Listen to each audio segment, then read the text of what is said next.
Bapa di sorga, sekali lagi kami bersyukur. Kami sangat bersyukur untuk kasih setiamu, rahmat anugerahmu yang begitu besar di dalam kehidupan kami. Terpujilah Engkau ya Tuhan untuk kesempatan yang Kau berikan. Kami diterima di dalam undangan Tuhan untuk boleh bersama-sama beribadah, berkumpul menjadi keluarga kerajaan Allah yang datang kepada Allah. Biarlah kiranya seruan doa kami, pujian kami menjadi satu wangi-wangian yang memuliakan nama Tuhan, yang memperkenankan hati Tuhan. Dan tibalah untuk kami boleh mendengarkan firman-Mu. Tuhan, berbelas kasih atas umat-Mu. Beri kami firman yang menerangi hati, pikiran dan langkah kami. Tuntun kami dengan kebenaran-Mu. Koreksi kami, bentuk kami, murnikan kami dengan firman-Mu. Sehingga kami boleh semakin mengerti arti hidup kami di dalam penebusan. Arti hidup kami sebagai umat, sebagai keluarga kerajaan Allah yang telah dikhususkan menjadi milik kepunyaan Allah. Bersabdalah, berbicaralah, kami serahkan hamba-Mu yang memberitakan, kami serahkan setiap kami yang mendengar. Buka hati kami untuk boleh sungguh-sungguh mengerti dan menghidupi kebenaran-Mu. Dalam nama Tuhan Yesus kami berdoa, amin. Mari kita membuka Kisah Para Rasul pasal 11, kita melanjutkan pembahasan dari ayat 19 sampai 30, kita membaca secara bergantian. Dari Kisah Para Rasul 11, ayat yang ke-19 hingga yang ke-30. Dari saya terlebih dahulu 19, demikian jemaat menyambung ayat 20 sampai ayat ke-30 bergantian. Demikian firman Tuhan, Kisah Para Rasul 11 dari ayat yang ke-19. Sementara itu banyak saudara-saudara telah tersebar karena penganiayaan yang timbul sesudah Stefanus dihukum mati. Mereka tersebar sampai ke Fenisia, Siprus dan Antioquia. Namun mereka memberitakan Injil kepada orang Yahudi saja. Dan orang Kirene yang tiba di Antioquia dan berkata-kata juga kepada orang-orang Yunani dan memberitakan Injil bahwa Yesus adalah Tuhan. Dan tangan Tuhan menyertai mereka, orang-orang ini yang tidak hanya menginjili kepada orang Yahudi ini. Dan sejumlah besar orang, maksudnya berarti orang Yunani, menjadi percaya dan berbalik kepada Tuhan. Maka sampailah kabar tentang mereka itu kepada jemaat di Yerusalem. Lalu jemaat itu mengutus Barnabas ke Antioquia. Setelah Barnabas datang dan melihat kasih karunia Allah, bersukacitalah ia. Ia menasihati mereka supaya mereka semua tetap setia kepada Tuhan. Karena Barnabas adalah orang baik, penuh dengan Roh Kudus dan iman. Sejumlah orang dibawa kepada Tuhan. Lalu pergilah Barnabas ke Tarsus untuk mencari Saulus, dan setelah bertemu dengan dia, ia membawanya ke Antioquia. Mereka tinggal bersama-sama dengan jemaat itu 1 tahun lamanya sambil mengajar banyak orang. Di Antioquia, murid-murid itu untuk pertama kalinya disebut Kristen. Pada waktu itu datanglah beberapa nabi dari Yerusalem ke Antioquia. Seorang dari mereka bernama Agabus bangkit dan oleh kuasa Roh ia mengatakan bahwa seluruh dunia akan ditimpa bahaya kelaparan yang besar. Hal itu terjadi juga pada zaman Claudius. Lalu murid-murid memutuskan untuk mengumpulkan satu sumbangan sesuai dengan kemampuan mereka masing-masing dan mengirimnya kepada saudara-saudara yang diam di Yudea.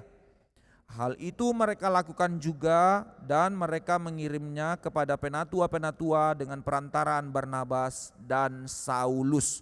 Bapak Ibu sekalian, setelah kita menjelaskan pembelaan Petrus ketika dia menginjili dan akhirnya menerima Cornelius dan seisi keluarganya menjadi bagian dari umat Allah. Itu pasal sebelumnya. Lalu di dalam pasal 10 bagaimana pertama kali Petrus dipakai Tuhan menginjili kepada Gentiles, kepada orang yang bukan Yahudi. Dan akhirnya tanpa harus dengan ritual-ritual Yahudi, sunat dan segala macam, dia langsung sekeluarga besar diterima menjadi kumpulan umat Allah. Itu yang mengguncangkan jemaat Yerusalem, lalu memanggil Petrus. Disidanglah dia dan Petrus menjelaskan bahwa misi kerajaan Allah bukan hanya kepada bangsa Yahudi tapi kepada seluruh bangsa. Bahwa anugerah yang diberikan di dalam Kristus yang telah menebus adalah anugerah yang juga diberikan Allah kepada bangsa-bangsa yang lain. Dan disitulah arti dari semua orang yang ditebus dipanggil menjadi gereja. Nah, bagian itu sudah kita selesaikan. Tetapi tiba-tiba dari pertanggungjawabannya Petrus di dalam ayat 1 sampai ayat 18, tiba-tiba Lukas lompat. Seperti tidak berstruktur, baru saja bicara tentang Petrus, jelaskan tentang pelayanannya kepada keluarganya, siapa itu tadi? Cornelius. Tapi sekarang Lukas di dalam ayat 19 langsung lompat ke cerita yang baru, babak baru, kota baru, ganti tokoh baru, bukan lagi Petrus tapi kepada Barnabas, nanti kepada Saulus juga. Loh, kenapa kok jadi lompat lagi seperti ini? Kok enggak konsisten? Ini sistem penulisannya bagaimana? Katanya orang pinter. Di dalam Lukas pasal 1 dikatakan berdasarkan penyelidikan. Jadi dia ini orang yang sangat luar biasa, sistematik cara berpikirnya, seorang dokter. Nah, sekarang masuk ke surat keduanya, banyak sekali lompatan-lompatan. Kok aneh? Enggak, saudara, ini justru bagian dari yang konsisten untuk kita belajar melihat cara Tuhan merajut kisah para rasul, untuk kita melihat bagaimana benang merah dari kisah perkembangan gereja. Nah, makanya seperti lompat, tapi secara tema ini enggak lompat. Ini justru mengkonfirmasi narasi dari pasal 11 ayat 1 sampai 18. Sekarang dikonfirmasi lagi bagaimana kisah perkembangan gereja itu menjadi semakin besar. Dari kisah satu keluarga Gentiles, non-Yahudi menjadi percaya. Sekarang dari Cornelius dan sekeluarga itu, sekarang narasinya dilanjutkan kepada bukan lagi satu keluarga kafir, tapi satu kota kafir. Maafkan kalimat ini terlalu radikal ya untuk menunjukkan kontrasnya. Lukas mau menunjukkan tadi hanya satu orang keluarga yang diinjili, sekarang satu kota diinjili dan banyak orang non-Yahudi di situ menjadi percaya. Dan nah ini yang kita mau lihat. Ada satu kalimat yang sepertinya sepele tapi menjadi satu pembelajaran pagi ini. Sesederhana ini kita merenungkan tapi menjadi satu kalimat yang begitu penting. Kenapa harus Lukas tuliskan hal ini? Dan melalui hal itulah pertama kali umat Allah disebut Kristen. So what? Oke, sudah baca? Apa poinnya? Nah, dalam hal ini kita mau belajar 3 hal yang kita pelajari dalam perikop ini pada hari ini. Apa arti menjadi Kristen sebenarnya, sehingga kenapa kalimat ini menjadi muncul? Apa arti menjadi Kristen? Dan di dalam arti menjadi Kristen itu, apa sebenarnya panggilan orang Kristen? Tentu akan banyak limpah, tapi kita fokus melihat dari apa yang terjadi di dalam satu perikop pendek ini. Dan yang ketiga, di tengah-tengah panggilan itu, apa yang menjadi tantangan dalam kehidupan Kristen untuk menjadi satu panggilan yang sama, menjadi satu tantangan yang sama yang diperingatkan Tuhan untuk kita alami, untuk kita jalani dalam kehidupan kita. Mari kita memperhatikan apa arti menjadi Kristen, apa panggilan orang Kristen, dan apa yang menjadi tantangan dalam kehidupan orang Kristen. Pertama, apa arti menjadi Kristen? Saudara sekalian, mari kita melihat teks yang tadi kita baca. Sedikit studi konteks untuk tempat ini supaya kita ngerti kenapa kata Kristen itu penting. Pada zaman itu, kota Antioquia ini yang dicatat ini adalah satu kota yang sangat besar. Bukan metropolitan, tapi bahkan kosmopolitan. Apa bedanya? Kota kosmopolitan itu berarti kota internasional. Dia memang kota perdagangan di mana segala bangsa-bangsa ada di situ karena dia dekat dengan dari laut. Nanti dari laut naik ke situ, itu menjadi satu kota besar yang di mana itu menjadi titik temu perdagangan dan kebudayaan. Jadi mewahnya kota ini memang tidak semewah kota Efesus, tapi prinsip kotanya sama dengan kota Efesus. Kota budaya dia. Orang-orang dari berbagai macam negara datang ke sana membawa budaya mereka. Karena sambil mereka berdagang, mereka bisa tinggal di sana 1 tahun. Mereka merindukan, maka diangkut sekalian culture-nya mereka. Bagaimana mereka berbudaya dan segala macam, filsafat mereka juga segala macam. Maka orang Yunani di sana. Ini juga satu kota penting yang dijaga oleh ekonomi Roma, karena ini memberikan pajak yang cukup besar kepada kerajaan Roma. Jadi ini kota yang sangat luar biasa. Perdagangan begitu besar di situ, kebudayaan begitu besar di situ. Jadi ini bukan kota abal-abal, tapi para cendekiawan, para bisnismen, para orang-orang yang mengerti seni. Di zaman itu kan dipengaruhi oleh konsep Platonik. Jadi orang-orang agung itu adalah orang-orang yang menghargai seni. Orang-orang yang memikirkan hal-hal ide. Jadi ini bukan orang-orang yang bodoh, saudara sekalian. Inilah kota Antiokhia. Tapi kita harus bedakan ya, sedikit tambah pembelajaran, tidak terlalu penting tapi kita boleh ngerti. Di Kisah Para Rasul ada 2 kota Antiokhia. Di dalam pasal 11 ini kota yang besar, nanti di dalam pasal 13 ada kota Antiokhia yang lain yang dilayani oleh Paulus. Nah itu ada di atas lagi, itu ada di daerah kalau sekarang itu Turki. Jadi kota yang sekarang kita baca pasal 11 ini itu ada di Suriah sekarang. Di atasnya Yerusalem kira-kira beberapa mil itu diapit antara Sidon pinggir laut dan Damaskus. Jadi di situ dia kota besar itu. Jadi dari Sidon di pinggir laut naik perdagangannya dijadikan transaksinya di Antiokhia. Nah ini yang dijadal di dalam pasal 11. Sedangkan pasal 13 nanti tempat pelayanan Paulus selanjutnya itu ada di Turki sana, di tengah-tengah Turki ada kota namanya Antiokhia. Tapi jauh lebih besar Antiokhia yang di pasal 11 ini. Nah ini konteksnya. Maka di kota itu dengan konteks yang seperti itu begitu besar budaya, begitu besar peradaban, begitu besar pengharapan. Orang-orang yang sudah berbudaya, orang-orang yang sudah sukses, orang-orang yang sudah kaya, orang-orang yang sudah terhormat ada di kota itu. Maka dengan kondisi seperti itu baik-baik saja sudah mendapatkan keselamatan yaitu garansi sebagai warga negara Rom banyak di sana. Orang-orang yang dengan ekonomi yang mewah, dengan segala fasilitas budaya yang mewah. Bagaimana kira-kira ketika mereka mendengar Injil? Bagi mereka itu berita tidak masuk akal. Ngapain terima berita kayak gitu? Sudah dapat keselamatan kok. Tetapi dikatakan disitulah Injil diberitakan dan muncul kalimat yang ulang-ulang dalam Kisah Para Rasul pola tipikalnya. Bahwa apa? Dan tangan Tuhan menyertai mereka dan sejumlah besar, kata itu muncul lagi. Orang di sini merujuk kepada orang-orang Yunani itu, kepada orang-orang besar itu menjadi percaya dan berbalik kepada Tuhan. Loh kok bisa? Di dalam segala ketidakperluan mereka. Biasanya kalau orang sudah hancur, tengah sakit kritis atau dalam kondisi masalah berat dengar Injil, oh ini pengharapan. Ini dalam kondisi enak, baik-baik saja dengar Injil bertobat. So possible ya, ini Alkitab buktikan. Injil itu bukan hanya kalau orang susah baru diinjili. Injil itu dinyatakan bagi seluruh bangsa. Maka kalimat ini muncul di tengah-tengah kondisi dan konteks seperti itulah muncul kalimat di kota itulah pertama kali umat Allah disebut Kristen. Di dalam bahasa Grekanya Kristianos. Kenapa ini jadi penting? Kenapa harus dicatat di sini? Kenapa ini menjadi satu hal yang harus dinyatakan? Ya, poin apa sih? Kan kata Kristianos di sini sebagai julukan atau sebagai ledekan sebenarnya. Ini sebagai hinaan saudara-saudara sekalian dari bangsa sekitar di situ. Maka ketika mereka di dalam segala jaminan orang-orang yang tidak mau percaya Tuhan melihat sebagian dari rekan-rekan mereka yang juga hidup seperti mereka tiba-tiba beralih untuk menjadi Kristen, untuk menjadi pengikut Kristus. Ini Kristen. Olok-olok itu, mocking itu.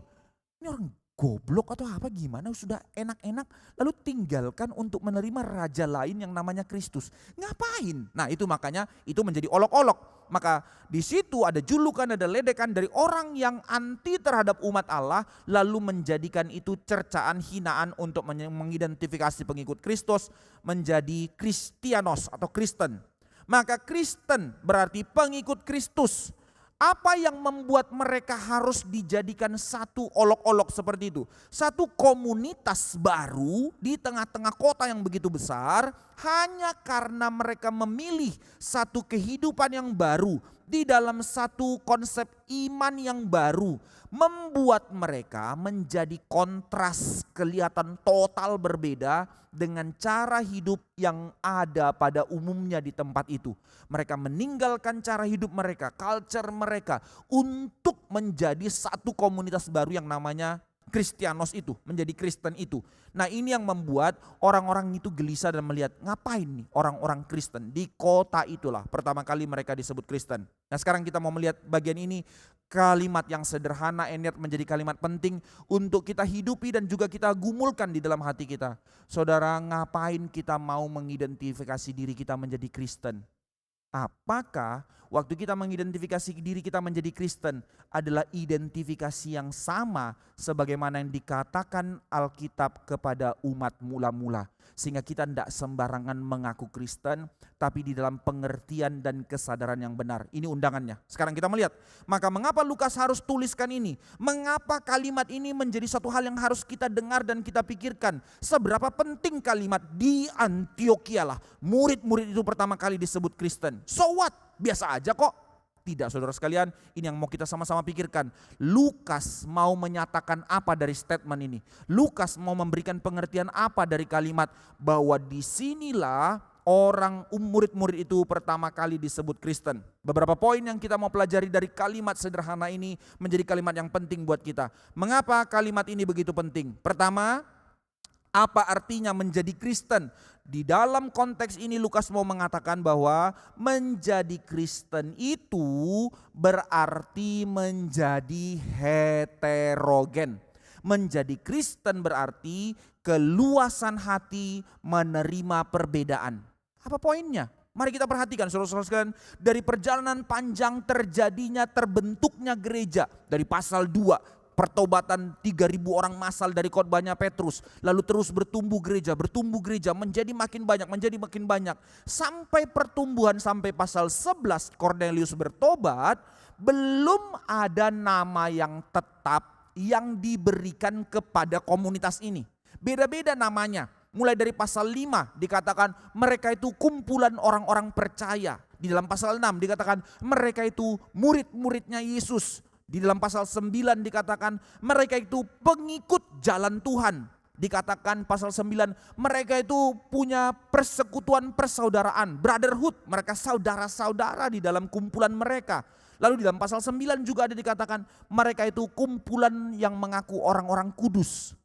Tapi nama itu terus ganti-ganti. Jadi tidak ada satu identity yang jelas untuk menyatakan kalian itu siapa? Kalian itu siapa? Ya somehow kami bilang kami murid, kami orang percaya, kami pengikut jalan Tuhan, kami persekutuan persaudaraan, kami orang kudus dan segala macamnya.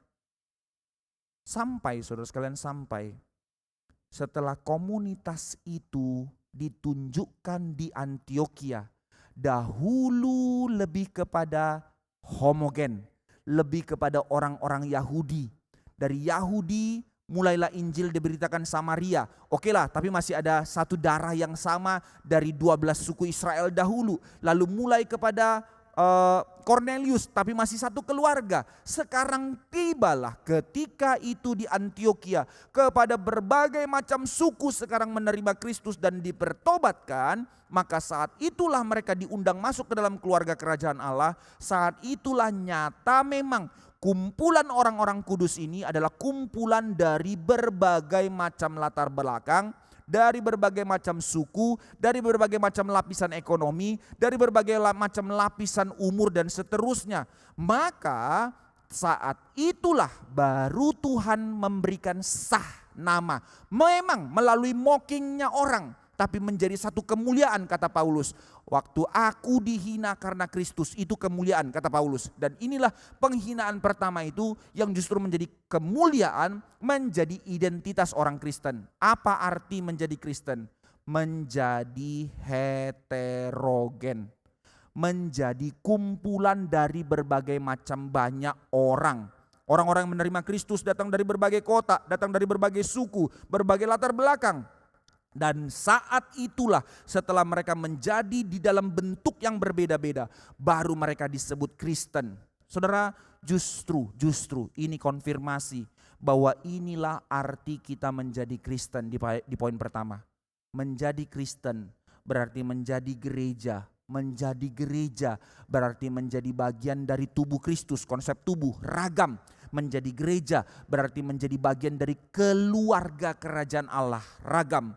Maka dalam hal ini kita boleh belajar, ketika kita mengatakan kita menjadi Kristen, kita menjadi gereja, maka gereja itu bukan komunitas homogen. Gak bisa satu komunitas homogen lalu mengidentifikasi mereka menjadi gereja, itu tidak sehat.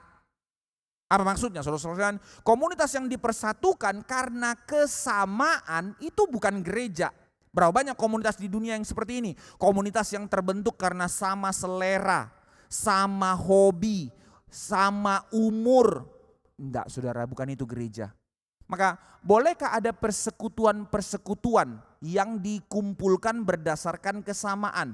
Boleh, tapi persekutuan tidak boleh mengganti gereja, persekutuan tidak boleh lebih besar dari gereja, tapi persekutuan memanggil orang untuk kembali ke gereja. Itu namanya motif dari para church. Para church ada di dalam kesamaan homogen. Para church apa? Persekutuan kampus mahasiswa. Persekutuan kantor, orang-orang yang bergumul sama di dalam persekutuan kantor. Persekutuan kaum ibu dan segala macamnya. Ada persekutuan-persekutuan. Tetapi ketika waktumu, hidupmu, pelayananmu habis untuk persekutuan bukan untuk gereja Tuhan, something wrong. Itu sebab terlalu cerewet mimbar untuk mengatakan, kenapa mimbar reform anti persekutuan? Bukan saudara, mimbar reform tidak pernah anti persekutuan. Tapi ketika gereja sibuk dalam persekutuan-persekutuan, maka gereja tidak lagi menjadi gereja. Karena undangan utama gereja adalah kita menjadi satu tubuh di dalam keheterogenannya. Maka kalau tangan sibuk hanya dengan tangan karena sama-sama tangan, nggak jadi tubuh kita. Nggak maksudnya ya. Nah ini prinsip yang kita harus pikir serius. Maka jangan terus berpikir, nggak asik kita harus ada persekutuan di gereja ini. Saya nggak anti terhadap itu. Tapi jangan buru-buru ke situ sebelum mengerti hati kita untuk gereja Tuhan. Maka dalam hal ini kita boleh mengerti sekali lagi, justru dengan segala perbedaan dan kompleksitasnya, itulah yang disebut menjadi gereja. Hanya ada satu kesamaan di dalam kompleksitas itu. Hanya ada satu kesamaan di dalam kehidupan kita di sini. Semua kita beda, umur beda, latar belakang beda, suku beda, tingkat ekonomi beda, segala pergumulan beda. Ini gereja. Tetapi di tengah-tengah perbedaan itu, apa yang menyatukan kita saudara sekalian? Negatif dan positif. Yang menyatukan kita adalah apa? Kita ada di dalam satu kesamaan, yaitu bahwa kita adalah orang-orang berdosa, negatif, tetapi menjadi orang-orang yang telah ditebus oleh Kristus dan diundang masuk menjadi satu keluarga. Itu artinya. Maka ketika orang-orang Antiokhia yang ragam itu masuk ke dalam keluarga kerajaan Allah, maka di situ konfirmasi. Yes, mereka gereja. Oh, jadi sebelumnya bukan gereja? Bukan. Sampai waktunya tiba, maka konfirmasi itu dimunculkan. Supaya orang Yahudi tidak merasa eksklusif mereka Kristen. Tidak eksklusif mereka merasa diri gereja. Tapi ketika orang Antiokhia itu, orang-orang yang dikatakan mereka itu kafir itu masuk, baru mereka sadar. Kami gereja, dalam artian kita gereja. Bukan dalam eksklusif kami gereja. Nah ini yang menjadi konflik nanti dalam kitab Galatia itu. Oh kamu mau menjadi bagian dari gereja, sunat dulu, ini dulu. Enggak. Tapi ketika orang Antiokhia itu menjadi Kristen, langsung dikatakan merekalah Kristen. Kata itu tidak dideklarasikan di Yerusalem, tapi di bangsa lain, di Antiokhia. Maka kita tidak datang ke gereja menjadi orang-orang yang datang untuk mencari selera kita di dalam gereja. Orang-orang yang terus datang ke gereja, maunya di sini, saya suka di sini, cocok dengan saya. Saat itu engkau tidak jadi gereja, karena bukan itu motif gereja. Maka kita datang ke gereja bukan memuaskan keinginan kita. Kita bukan datang ke gereja untuk mencari zona nyaman kita. Tapi kita datang ke gereja karena kita sadar kita ditebus, kita menjadi satu tubuh di dalam tubuh Kristus, diundang menjadi satu kesatuan di dalam banyak anggota, di dalam heterogen, dengan kita menjadi satu dengan tunduk kepada kehendak sang kepala yaitu Kristus. Ini artinya menjadi gereja. Saudara gampang? Tidak, memang tidak gampang menjadi gereja. Tetapi itulah undangan Tuhan untuk kita hidupi. Hidupilah undangan menjadi gereja. Dengan banyak, dengan berbeda jadi susah. Memang. Tapi justru di situ kita sadar, aku pun orang berdosa yang diundang Tuhan. Saudara-saudaraku di sini pun adalah orang-orang yang diundang Tuhan. Maka kami sadar dan kita sadar kita masuk sama-sama. Tapi dia auban, Tuhan juga bisa bilang lu juga. Tapi dia tuh susah dibilangin. Lu juga kalau mau pakai fair begitu ya, sama saudara. And yet bersyukurlah di dalam anugerah yang sama. Orang yang tidak berlayak seperti saya, orang yang tidak berlayak seperti dia. Kita semua diundang masuk menjadi satu keluarga, yaitu keluarga kerajaan Allah. Ini maksudnya. Itu sebab nama ini menjadi begitu penting dinyatakan di Antioquia. Kedua, apa arti menjadi Kristen? Menjadi Kristen ini menandakan identitas yang berbeda dengan dunia. Nah, hal ini harus kita pahami. Apa arti kita menjadi Kristen? Mengapa dunia diwakili oleh kota Antioquia pada saat itu yang jelas-jelas kota perdagangan, kota internasional dengan segala perbedaan keragaman agama, macam-macam budaya di situ. Justru di dalam segala keragaman itu mereka memberi satu identitas khusus kepada satu kelompok yang mereka lihat, dikatakanlah mereka itu Kristen. Loh, bukankah orang-orang yang mereka lihat itu juga teman-teman mereka? Adalah pedagang-pedagang juga, yang pekerja juga. Sama-sama heterogen kok, sama-sama beda. Tapi kenapa khusus kepada satu koloni ini, satu kumpulan ini diidentifikasi berbeda? Mereka itu Kristen. Berarti maksudnya ada satu perbedaan kualitatif cara hidup yang membuat mereka berbeda. Yang membuat orang-orang lain gelisah, yang membuat orang lain sadar ini kok lain. Itu arti kita menjadi Kristen, saudara. Makanya mereka bilang Kristen, para pengikut-pengikut Kristus itu.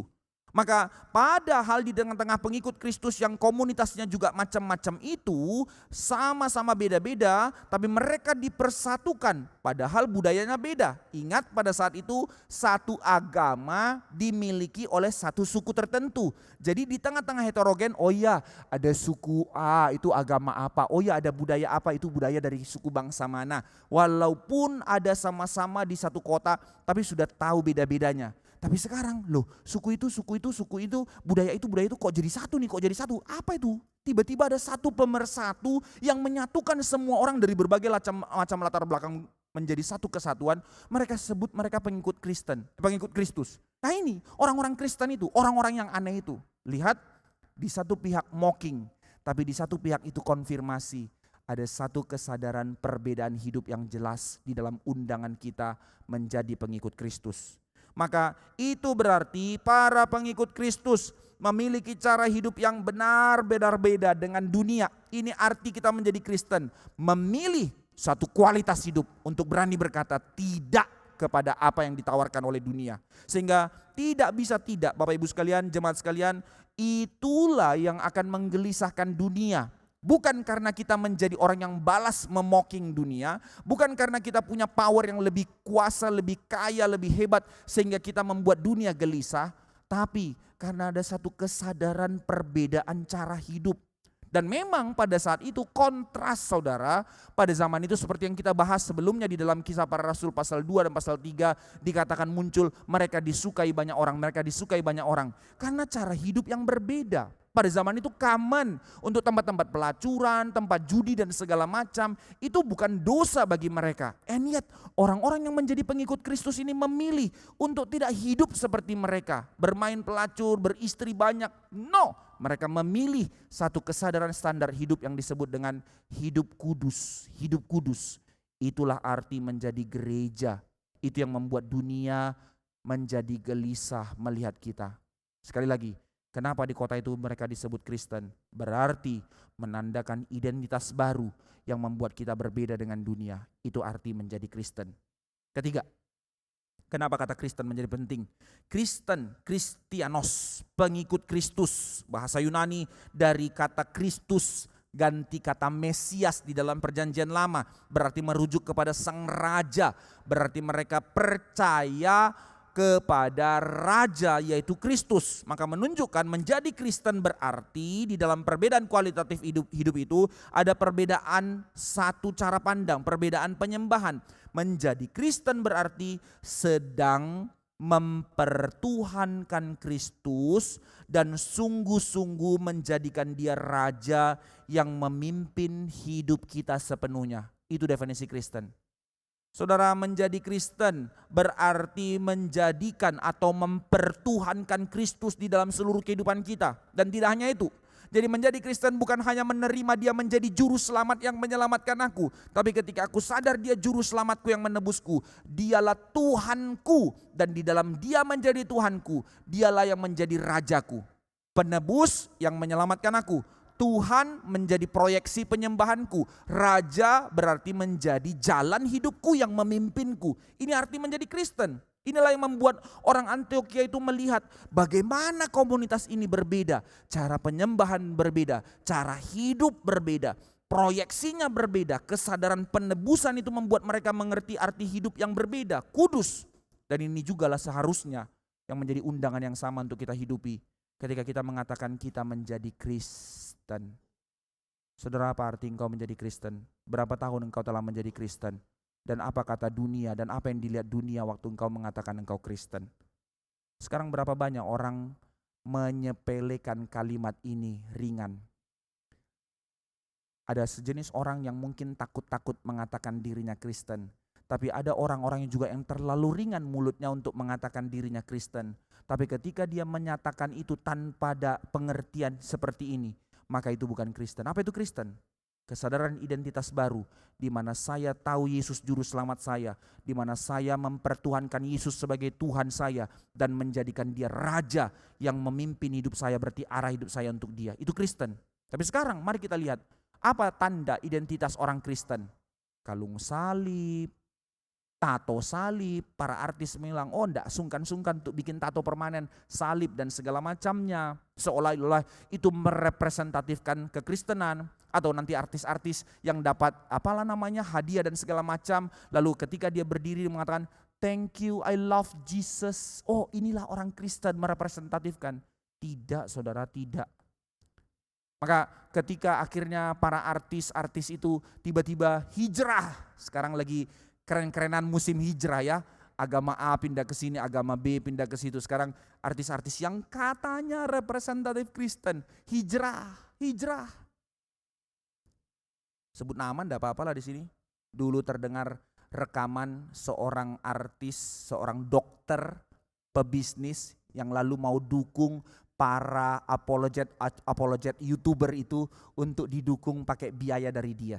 Sekarang dia yang jual Tuhan karena mulai ada kasus. Oh, saya sudah lama menjadi orang pindah ke agama seberang. Saudara enggak usah sebut nama, udah tahu ya. Dr. RL dan segala macam itulah. Enggak usah sebut namanya. Bukan karena saya takut, enggak terlalu layak nama itu disebut di mimbar ini. Orang-orang yang mengaku dulu posting apa. Nah itu tanda-tanda kekristenan palsu. Tapi secara nyata kehidupan mereka tidak menjadikan Kristus Tuhan dalam hidup mereka. Tidak menjadikan Kristus Raja yang memimpin kehidupan mereka. Omong kosong saudara, itu bukan Kristen. Maka ini menjadi teguran. Menjadi Kristen. Ketika saya mengatakan saya Kristen. Bukan karena saya sudah bisa ini, bisa itu, sudah memberi perpuluhan ini, memberi perpuluhan itu. Bukan. Apa arti engkau menjadi Kristen? Sesederhananya. Engkau sungguh-sungguh menyadari Yesus juru selamatmu. Engkau sungguh-sungguh menyadari seluruh hidupmu menyembah dia sebagai Tuhanmu. Dan engkau sungguh-sungguh menyadari bahwa dia raja yang memimpin hidupmu. Seluruh tingkah laku dan tindak tanduk hidupmu adalah untuk melayani sang raja. Itu Kristen. Keempat, menjadi Kristen. Maka masuk bagian ini, bagian terakhir di dalam poin ini. Menjadi Kristen berarti olok-olok dari dunia. Artinya apa? Saudara, ketika kita menjadi Kristen, ketika kita benar-benar menjadi Kristen, ya itu akan menggelisahkan dunia, maka di saat itulah terjadi konsekuensi. Maka dunia akan menolak kita, dunia akan melakukan penghinaan bagi kita. It's our calling. Filipi pasal 1 ayat 29 mengatakan, kepadamu tidak hanya dikaruniakan untuk percaya, tetapi juga untuk menderita bagi dia. Itu panggilan kita. Mungkin kita tidak menjadi orang-orang yang menderita dianiaya seperti Stefanus yang dirajam batu dan segala macam. Tapi ketika kita punya standpoint untuk berkata tidak kepada dosa saja, itu telah membuat kita menjadi orang yang berbeda dengan dunia. Maka olok-olok pertama yang akan dikatakan dunia, munafik lu, bersukacitalah saudara, karena itu kemuliaan yang disediakan Tuhan kepadamu. Ketika kita di dalam kesusahan untuk berkata tidak, melakukan kebenaran, lalu dunia bilang, mana Tuhanmu? Persis seperti Ayub, kutuki Tuhanmu. Ketika itulah dia berkata, tidak hanya waktu senang, susah pun dari Tuhan, aku jalan. Justru di situ dunia akan mocking kita karena ada satu standpoint yang berbeda. Tapi itulah arti kita menjadi Kristen. Jangan mengkompromikan dirimu dengan dosa. Maka inilah panggilan kita. Ketika kita ditebus, kita diundang menjadi Kristen. Kita dijadikan menjadi Kristen. Dipanggil menjadi Kristen. Dipanggil menjadi pengikut Kristus. Mempertuhankan dia dan menjadikan dia raja atas hidup kita. Saat itulah kita menjadi gereja heterogen. Dan melalui kisah ini, saudara sekalian, kita melihat bagaimana gereja itu disebut menjadi masterpiece dari karya Kristus. Dia datang, dia inkarnasi, dia mati dan bangkit untuk menjadikan satu komunitas yang serius ini, komunitas kudus ini, Kristen. Engkau dan saya diundang masuk ke dalam panggilan yang serius ini. Kedua, kita masuk sekarang, apa arti menjadi Kristen? Sekarang kita mengerti apa panggilan hidup orang Kristen melalui kisah ini. Saudara sekalian, ketika kita sadar kita telah ditebus, kita disadarkan, dikuduskan dan dipanggil menjadi satu komunitas yang heterogen. Kita telah menjadikan Yesus Tuhan kita dan Raja yang memimpin hidup kita. Dan di dalam konsekuensi itu kita memilih satu standpoint hidup yang berbeda. Dalam kesadaran itu kita menerima penderitaan dari dunia. Maka apa yang menjadi panggilannya? Beberapa hal yang kita boleh melihat dari Kisah Para Rasul 11 ayat 19 sampai 30 ini yang menjadi panggilan orang-orang Kristen. Pertama, ketika mereka sadar mereka menjadi Kristen, mereka sadar mereka dipanggil menjadi saksi. Ini kualitas hidup Kristen, menjadi saksi. Di mana poin itu? Pertama dikatakan, mereka senantiasa mengabarkan Injil. Saudara tidak tunggu expert dulu baru engkau mengabarkan Injil. Perhatikan hal yang pertama, sengaja dicatat Lukas. Saya bacakan sekali lagi. Ketika penganiayaan itu sudah terjadi di Yerusalem, bubar mereka setelah dibunuhlah Stefanus. Ketakutan, ini masih bagian dari cerita yang sama setting itu. Dan ketika mereka bubar, mereka belum memiliki pengertian yang benar, yang utuh tentang Injil. Mereka belum mengerti konsep Injil itu menebus semua orang. Maka di dalam cara mereka, mentalitas mereka yang picik, tetap Tuhan pakai mereka mengabarkan Injil. Ayat 19, ketika mereka tersebar ke Fenisia, Siprus, Antioquia, mereka memberitakan Injil, tapi kepada siapa? Hanya kepada orang Yahudi saja. Lihat, pikirannya masih picik, and yet sudah dipakai Tuhan melayani. Saya tidak excuse untuk dosa kita, tetapi jangan bilang aduh saya masih begini, saya tidak mau melayani. Kerelaan untuk mau terus belajar dan kerelaan untuk mau dipakai Tuhan, itulah tanda kita menjadi gereja Tuhan. Yang tentu jangan diboasting sebaliknya, aku mau melayani apapun. Pak, saya datang, sudah saatnya saya jadi liturgis di gereja ini. Ya enggak juga, tapi kerelaan tuh apa yang saya bisa lakukan, bagian mana yang Tuhan percayakan kepada saya. Saya mau. Nah itu namanya gereja yang menjadi saksi, yang mau memberi diri untuk melayani. Tapi tidak berhenti di situ saudara sekalian, Tuhan bekerja di dalam keterbatasan dan di dalam kepicikan hati umat Allah. Diteruskan dengan kata apa setelah itu? Akan tetapi di antara mereka ada beberapa orang Siprus, orang-orang Gentiles yang sudah percaya, memberanikan diri. Sementara mereka masih tertolak oleh Yahudi, tapi mereka sudah menerima Kristus. Mereka sadar mereka sudah dapat anugerah yang gitu gede.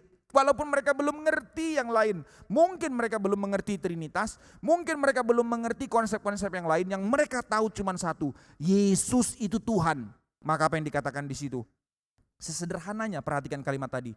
Di antara mereka ada beberapa orang Siprus, orang Kirene yang tiba di Antioquia dan berkata-kata juga kepada orang Yunani. Dan perhatikan, si simple itu bahasa mereka, memberitakan Injil bahwa Yesus adalah Tuhan.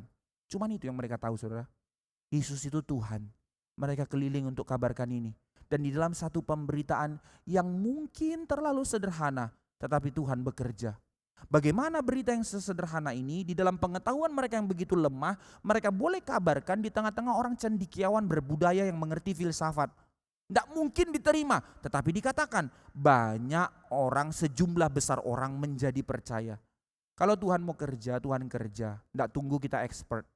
Tapi bukan berarti ya sudah saya tidak mau belajar. Bukan itu juga mindsetnya. Tapi ketika kita sadar anugerah itu ada dalam diri kita, saudara jangan tahan. Sebab panggilan kita ketika kita ditebus menjadi saksi, beritakanlah melalui mengabarkan Injil. Tapi tidak berhenti di situ. Mereka juga bersaksi melalui cara hal yang apa? Nah ini hal yang penting. Mereka juga bersaksi melalui cara hidup. Lihat, Kenapa mocking itu tadi terjadi? Itulah pengikut Kristus. Karena orang lihat kok aneh, hidup mereka berbeda. Melalui cara hidup yang berbeda dengan dunia. Mereka tidak menjadi sama dengan dunia hidup dalam kemabukan pesta pora. Mereka tidak menjadi sama dengan dunia menganggap lazim semua dosa. Mereka tidak menjadi sama dengan dunia menikmati hal-hal yang tidak berkenan di hadapan Tuhan. Standpoint jelas. Maka melalui kesaksian itu orang sadar beda. Melalui cara etos kerja kita, melalui cara rumah tangga kehidupan kita. Tetap memang ada konflik dalam rumah tangga. Tetap ada masalah dalam rumah tangga. But bagaimana kita meng-approach konflik itu? Bagaimana kita menghadapi tantangan itu? Di tengah pekerjaan itu bagaimana kita menyatakan diri kita menjadi seorang Kristen? Disitulah orang melihat kesaksian kita. Itu arti menjadi Kristen, saudara, itu arti menjadi Kristen. Maka meresponi undangan Tuhan untuk menerima penebusan bukan sekedar sebuah statement, tapi sebuah kualitas hidup, kesaksian hidup. Kita bilang kita Kristen, tapi boro-boro kerelaan untuk menyapa orang saja itu susah. Menunggu, pasif. Enggak, saudara, kita bukan orang yang dipanggil untuk diganggu.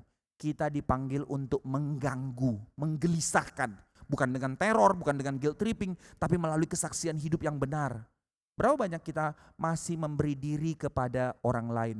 Tanda kita seperti Kristus yang inkarnasi datang ke tengah dunia. Ini calling kita. Maka dalam hal ini kita boleh mengerti menjadi Kristen itu berarti dipanggil menjadi saksi. Kedua, apa panggilan hidup orang Kristen? Menjadi Kristen berarti hidup yang berfokus bagi kerajaan Allah. Bukan berarti mengabaikan seluruh pekerjaanmu, bukan. Tetapi justru di sinilah namanya bukan konsep dualisme, tapi konsep seluruh realitas kehidupan kita, pekerjaan kita, family kita adalah sebuah kehidupan yang diarahkan, difokuskan menjadi bagi kerajaan Allah. Di dalam hal itu tentunya apa tanda, apa undangan menyatakan seluruh hidupku bagi kerajaan Allah. Ditandai dengan kerelaan diri, kerelaan untuk menyangkal diri. Ini calling kita. Saudara menjadi Kristen, panggilannya apa? Memang Yesus sudah bilang dan ini terkonfirmasi di dalam Kisah Para Rasul 11. Sangkal diri. Di mana poin itu kita lihat dalam hal ini? Apa yang dicatat? Saudara, mari kita lihat. Ketika terjadinya peristiwa itu sama persis ketika orang di Samaria menjadi bertobat oleh pelayanannya Filipus. Lalu Yerusalem dengar, diutuslah Petrus ke Samaria.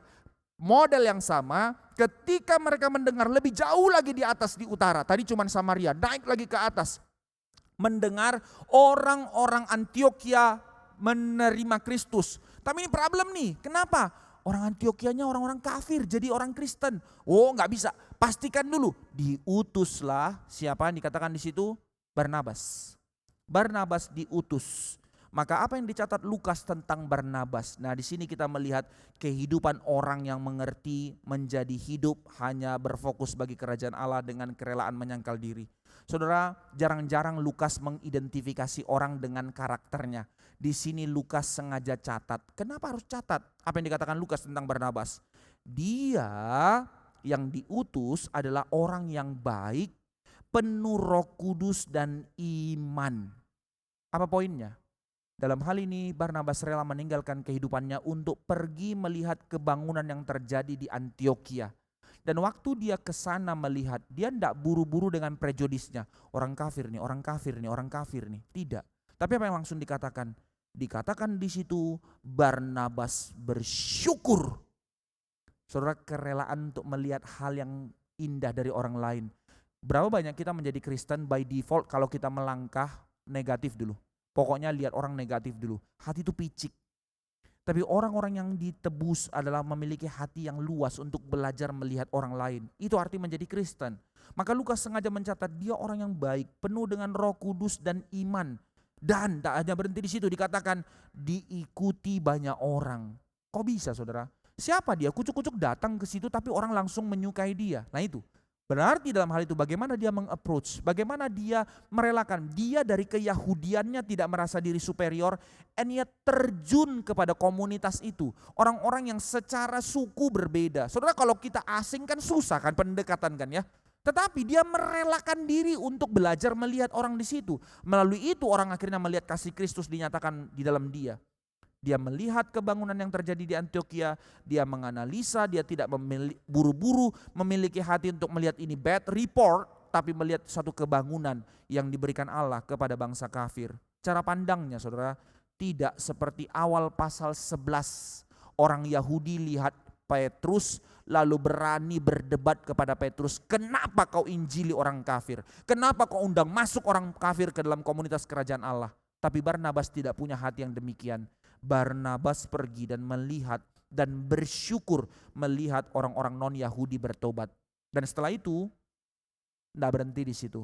Hati yang luas itu yang pertama, hati yang menyangkal diri. Kedua, setelah itu dia putuskan apa? 2 langkah. Dia tahu, dia menganalisa kota itu. Dia seorang Yahudi, ada gap. Ya, dia bersyukur untuk orang-orang itu bertobat. But what next? Nah, ini namanya orang yang memikirkan kerajaan Allah. Dia tidak pikir dari dirinya. Dia sudah disukai orang banyak. Orang sudah menerima dia. Banyak yang mengikut dia. Tapi yang dipikirkannya bukan tentang dirinya, bukan tentangnya, sudah berhenti di sini. Tapi kesadaran untuk terus peka. Tuhan, apa yang kau mau? Orang-orang Gentiles ini, orang-orang pintar ini, sekarang harus bertumbuh kenal Tuhan. Sekarang harus mengerti isi hati Tuhan. Tapi dia tahu kapasitasnya. Gap pemahaman filsafat yang tidak dipelajarinya. Dia bukan scholar. Maka apa yang dilakukannya saudara? Buru-buru dicatat. Dia pergi tinggalkan kota itu sebentar. Untuk cari siapa? Saulus. Why? Sudah punya nama baik kok. Saya sudah menjadi pendeta yang diterima di MRI Sunter kok. Kalau nggak ada saya mungkin jemaat turun, misalnya lebay-lebayan begitu ya. Wah, semua orang harus dengar saya. Nggak peduli, bukan itu yang keinginkan, kata Barnabas. Dia buru-buru pergi demi memikirkan pertumbuhan umat Tuhan yang dia tahu ada pikiran filsafat dan segala macam yang mungkin dia tidak bisa jawab karena dia tidak memahaminya. Dia cari siapa? Dia tahu siapa orang yang expert untuk hal ini. Saulus. Lalu dia panggil Saulus. Lihat sekali lagi dalam hal ini. Dia pasang badan untuk Saulus. Siapa dulu yang pasang badan ketika orang tahu Saulus ini penganiaya? Dia yang pasang badan untuk bawa Saulus ke Yerusalem, memperkenalkan ini orang yang diurapi Tuhan. Sekarang dia tahu siapa orang yang bisa dipakai Tuhan untuk menjelaskan kepada orang-orang yang Yunani ini tentang Kristus. Ini orangnya, dia pasang badan lagi jemput Saulus dari Siprus untuk tinggal di situ. Dia tidak mementingkan nama baiknya. Dia tidak merasa dia akan menjadi insecure kalau dia yang tidak lagi jadi favorit tapi Saulus yang akan menjadi favorit. Tidak peduli, karena bagi kerajaan Allah satu kerelaan untuk sangkal diri. Saudara, dalam pelayanan kita kalau ada orang yang lebih baik dari kita, terpujilah Allah. Maka ketika kita melihat, oh ya dia jadi liturgis bagus, maka kita berdoa, Allah itu orang. Lihat ya, berapa banyak kita selalu prejudis dengan hati yang seperti itu. Menjadi gereja, saudara, menjadi Kristen, panggilannya apa? Fokuskan hatimu bagi kerajaan Allah. Dan jika karena itu engkau harus menyangkal diri dan engkau menjadi second layer atau third layer atau berapapun itu, terpujilah itu bagi kerajaan Allah. Karena bukan tentang kita, tapi tentang kemuliaan Allah. Dan yang ketiga, apa yang terjadi? Setelah itu selesai dong, ya sudah, oke, sudah ada Saulus dan kalian menikmati kan? Oke, enggak, dicatat. Dia rela dampingi Saulus. Berapa lama? Ada yang ngeh enggak tadi? 1 tahun. Jadi second layer. Ngapain? Sudah ada Saulus, sudah dihormati, sudah aku kan bisa pergi pelayanan lain demi mencari tempatku. Tidak saudara, dia tetap mendampingi Saulus 1 tahun untuk melayani kota itu. Betapa besarnya jiwanya, betapa luar biasanya hatinya. Pelayanan yang seperti inilah, somehow Tuhan menempatkan kita di satu tempat. Mungkin agenda kita enggak tercapai, mungkin rencana kita enggak, tapi kita tahu Tuhan pimpin, sudah. Satu pengalaman yang akhirnya saya menangis dan melihat Tuhan terima kasih, ini menjadi penghiburan buat saya. 12 tahun saudara, di sini ada Ibu Farinda dan beberapa teman yang lain yang sudah pernah ke Sumba. 12 tahun sempat saya bergumul sama Tuhan, saya bilang, enek Tuhan sudah, saya harus cari kota lain. Sudahlah mahal pergi ke sana. Mertua saya balik-balik Hong Kong 4 juta, saya balik-balik ke Sumba 6 juta, kalau peak season bisa sampai Parnah sampai 12 juta, lemes tinggal di sana lagi dan segala macam, tidak ada yang peduli ngapain sama kota ini. Akhirnya Tuhan bilang tinggal. Somehow ada banyak agenda yang kita bisa pikirkan, dan dulu demi hemat ongkos tinggalkan keluarga 2 minggu di sana, pulang balik lagi 2 minggu 3 minggu di sana, setengah mati rasanya. Dengan tidak ada yang menghargai dan tidak ada yang menerima. Tapi setelah 12 tahun, waktunya Tuhan, Sekarang kita bisa masuk, hati mereka begitu luas untuk mau diajar dan dibentuk. Cara Tuhan, saudara, cara Tuhan. Satu kerelaan untuk pikirkan kerajaan Allah, menyangkal diri. Somehow dalam pekerjaan kita juga seperti itu. Pikirkanlah apa yang Tuhan inginkan dalam kehidupan kita. Selanjutnya, setelah itu, setelah dia rela untuk namanya tidak menjadi yang pertama, dia buru-buru cari Saulus atau Paulus untuk menjadi pengajar di Antioquia, dan dia rela tinggal di sana, investasi waktu 1 tahun lagi untuk mendampingi Saulus di dalam melayani di sana. Beberapa kali dicatat dengan cara seperti ini. Maka inilah arti menjadi Kristen. Ketiga, apa arti menjadi Kristen? Berarti menjadi orang yang bermurah hati. Saya akhiri pada bagian ini. Menjadi murah hati, itu arti kita menjadi Kristen. Saudara, bukan hanya menjadi saksi dalam penginjilan, tapi, nah ini saya ulang-ulang di mimbar ini, bukan social gospel melalui aksi sosial orang dipertobatkan. Bukan, penginjilan itu penginjilan. Pelayanan sosial itu pelayanan sosial yang diminta Tuhan untuk kerjakan. Pelayanan diakonia itu menjadi penting. Mulai dari siapa? Kita melakukan pelayanan itu kepada saudara seiman kita dan juga keluar. Ini yang dipraktekkan oleh Antioquia. Apa yang terjadi? Dikatakan seorang yang memiliki karunia kenabian melihat. Tentu kita percaya itu seorang Kristen. Dikatakan di situ siapa namanya? Kok jadi saya lupa? Pada waktu itu datanglah beberapa nabi dari Yerusalem Antioquia, seorang dari mereka bernama Agabus. Nanti juga dia akan menubuatkan hal yang lain lagi dalam pasal selanjutnya, tapi dalam hal ini dia menubuatkan tentang terjadinya musim kemarau. Apa yang mereka pikirkan? Aduh, pikir ayo buru-buru stok kita. Enggak. Dari respon itu buru-buru mereka langsung pikirkan apa? Lalu murid-murid memutuskan untuk mengumpulkan satu sumbangan karena mereka ekonomi lebih baik, sesuai dengan kemampuan mereka masing-masing, dan mengirimnya kepada saudara-saudara yang diam di Yudea, bahkan sampai ke Yerusalem. Lihat, hati yang rela hati yang luas, yang penuh kasih. Di tengah tantangan kesulitan yang melanda, musim kemarau, mereka pun terdampak. Mereka tidak pikir diri mereka sendiri, melainkan mereka kumpulkan persembahan untuk dukung jemaat Yudea dan Yerusalem. Orang Kristen, saudara, orang Kristen pertama tidak hanya dikenal sebagai umat Allah, sebagai umat Sang Raja, Sang Mesias, tapi mereka dikenal sebagai orang-orang yang justru karena mengikut Kristus Sang Mesias itu, mereka berkomitmen untuk memberi diri mereka bukan hanya kepada Allah, tetapi kepada orang lain, menawarkan atau memancarkan kasih Kristus. Itu arti kita menjadi Kristen. Kristen itu yang diperingatkan oleh Kristus. Itu juga yang diperingatkan oleh para rasul ulang-ulang.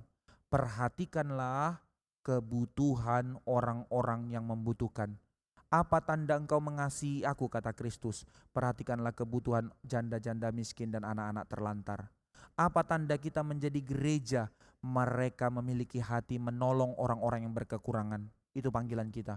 Saudara, sekecil apapun yang kau bisa, berilah hatimu untuk memikirkan dari apa yang Tuhan berikan kepadamu, mendukung kerajaan Allah dan berbagian untuk menolong orang susah. Terakhir, ketiga, apa yang menjadi tantangan bagi gereja? Apa yang menjadi tantangan bagi kehidupan Kristen? Di tengah-tengah pertumbuhan gereja yang sebegitu besar, tantangan terbesar yang terus diusahakan si iblis untuk menghancurkan kita itu apa? Penganiayaan? Bukan. Sakit penyakit? Bukan. Tantangan terbesar kehidupan kita menjadi Kristen adalah iblis menggocoh dengan perselisihan. Hati-hati saudara, ini peringatan bagi kita gereja. Perselisihan menjadi akar dari perpecahan gereja. Hati yang tidak rendah hati menjadi akar, menjadi benturnya gereja. Maka dalam hal ini iblis gak tinggal diam. Dia terus berusaha untuk merusak gereja, hancurkan, dan misi utamanya hancurkan dari dalam. Karena makin ditekan dari luar, gereja makin berkembang. Faktanya apa? Sudah dibikin penganiayaan, Stefanus dimatikan, makin gede gereja. Lah sekarang malah Gentiles jadi bertobat. Lalu bagaimana caranya? Hancurkan dari dalam, perselisihan. Bahkan apa yang terjadi saudara sekalian, nanti di dalam pasal 15 kita melihat satu hal yang begitu menyedihkan. Barnabas bersama Paulus pecah. Seorang rasul Paulus pun bisa marah kepada Barnabas dan akhirnya pecah. Karena kasus apa? kasus Markus yang kemungkinan masih ada urusan katanya keluarga sepupu jauh dari Barnabas. Lalu Barnabas tetap terima orang ini, padahal bagi Paulus dia pengkhianat, karena ketika terjadi penganiayaan orang ini kabur tinggalkan gereja Tuhan. Ini gak layak jadi Kristen, kata Paulus, gak boleh ikut di dalam pelayanan. Barnabas bilang beri kesempatan, gak bisa. Lalu Paulus bilang kalau gitu pecah kongsi, you ke utara saya ke selatan. Pecah. Lihat terjadinya masalah dalam gereja. Tapi terpujilah Tuhan, di tengah-tengah seperti itu bagaimana menghadapi konflik. Di dalam jawaban selanjutnya, di dalam surat-surat Paulus nanti kita temukan, Paulus pun diproses Tuhan. Dari dia menolak Markus yang begitu keras, tapi nanti di satu saat, saya lupa surat mana, maafkan saya lupa, Paulus bilang, terimalah Markus saudaraku. Dia melihat Markus telah menjadi orang yang dipakai Tuhan dan dia menerima. Walaupun memang secara penafsiran dari pasal 15 Paulus berpisah dengan Barnabas. Nanti pasal berapa Barnabas mati. Besar kemungkinan dari perpisahan itu mereka tidak ketemu lagi. Somehow Tuhan izinkan. Tapi melalui hal itu ada hati yang luas di dalam Barnabas untuk terus melayani Tuhan dan bukan mencari harga dirinya. Ada hati yang begitu luas untuk Paulus pun diubahkan, diproses untuk menerima orang yang dulu ditolaknya. Ini gereja saudara, karena itu hati-hatilah. Jaga hatimu ketika engkau tahu engkau orang yang tidak layak telah ditebus Kristus dan saudaramu juga adalah orang yang tidak layak diterima Kristus. Sama-sama tidak layak, and yet di dalam satu penebusan. Maka belajarlah untuk terus punya hati yang luas. Saling menerima di dalam segala kelemahan, saling ketersalingan di dalam saling memproses, saling mendoakan. Karena itulah arti kita menjadi satu keluarga dalam tubuh Kristus. Amin. Mari kita berdoa. Ini kami gerejamu Tuhan, ini kami umatmu yang telah kau panggil dalam satu panggilan yang serius. Bahwa kami dipanggil menjadi Kristen. Satu identitas yang sudah kami anggap biasa dan take it for granted. Tapi sekali lagi kami di-recharge untuk mengerti apa arti menjadi Kristen dalam satu panggilan yang begitu mulia, satu panggilan yang begitu kudus, satu panggilan yang begitu kompleks dan serius. Jangan biarkan kami terbuai, jangan biarkan kami tertidur, tapi bangkitkanlah hati kami untuk menghidupi panggilan yang begitu serius ini, menjadi Kristen. Bukan menjadi orang-orang jihad yang begitu kejam untuk menjadi teror, merasa kualifikasi lebih baik dari dunia. Tapi bukan juga menjadi orang yang bersantai dan tidur karena merasa sudah selamat pasti masuk surga. Tapi menjadi orang-orang yang diubahkan untuk mempertuhankan Kristus, menjadikan Yesus Raja dalam kehidupan kami, menjadi bagian dari keluarga kerajaan Allah yang bersama-sama dibentuk, bersama-sama bertumbuh dan bersama-sama melayani. Bangkitkan kami gerejamu. Pimpin kami gerejamu, permuliakan namamu melalui kami gerejamu ya Tuhan. Berbelas kasih atas kami umatmu. Dengar doa kami, dalam nama Tuhan Yesus kami berdoa. Amin.